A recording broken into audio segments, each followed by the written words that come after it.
Magandang araw sa inyong lahat. Ngayon ay magkakaroon tayo ng masayang laro na makatutulong sa ating pag-aaral tungkol sa pandiwa o salitang kilos. Ang laro natin ay tinatawag na charades. Sa larong ito, gagamit tayo ng ating katawan at isip para maipakita at mahulaan ang mga salitang kilos. Handa na ba kayo? Bago tayo magsimula, hahatiin ko kayo sa 5 pangkat. Bawat pangkat ay pipili ng isang membro na gaganap o gagaya ng kilos. Bibigyan ko ng isang papel na may nakasulat na pandiwa. Ipapakita ng aktor ang salita gamit lamang ang kilos o galaw. Tandaan, bawal magsalita o gumawa ng tunog. Ang mga kasamahan sa grupo ay huhulaan kung anong pandiwa ito. Kapag nahulaan, kailangan gumamit ng pandiwa sa isang buong pangungusap. Bawat tamang sagot at pangungusap ay katumbas ng puntos. Ang unang pangkat na makakuha ng 5 puntos ang siyang mananalo. Napakadali lang, di ba? Pero tandaan nyo, ang pagkakaisa at pakikinig ang susi para manalo. Ngayon, hatiin natin ang klase sa 5 pangkat. Magbilang kayo mula 1 hanggang 5. Magaling!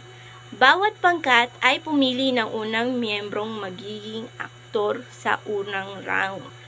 Bago magsimula, ipapakita ko muna kung paano ito ginagawa. Halimbawa, ito ang aking salita.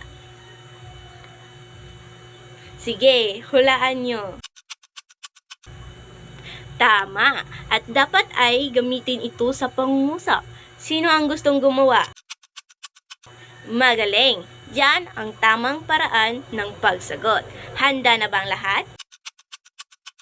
Sige, unang pangkat ang siyang mauuna at susundan ng pangalawa, pangatlo, pang-4 at pang-5 pangkat.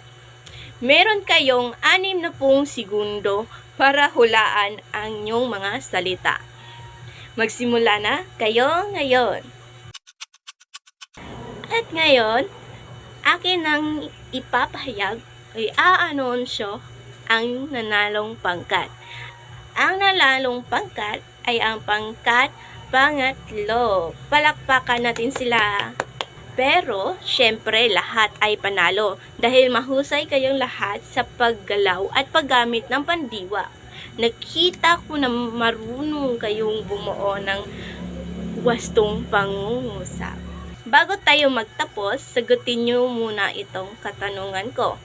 Ano ang natutunan ninyo sa laro natin ngayon? Bakit mahalaga matutunan ang tamang paggamit ng pandiwa? Magaling! At ngayon, pwede na kayong bumalik sa inyong upuan at pakiayos ang inyong upuan bago kayong maupo. Ngayon naman, mga bata, susubukin natin kung naunawaan nyo ang ating aralin. May 10 pangungusap dito sa inyong papel.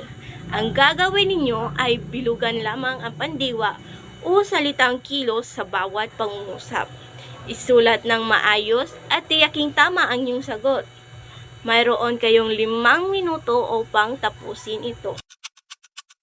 Tapos na ba ang lahat? Magaling!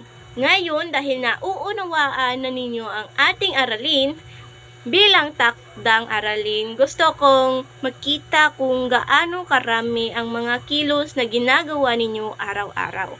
Sa inyong kwaderno, isulat ang hindi bababa sa 15 pandiwa na naglalarawan sa mga ginagawa ninyo sa bahay o sa paaralan. Ipasa ninyo ito bukas, gamitin ang maayos na sulat kamay at kung gusto ninyo, maaari ninyo ring iguhit ang ilan sa mga kilos o isusulat ninyo. Yun lamang at paalam!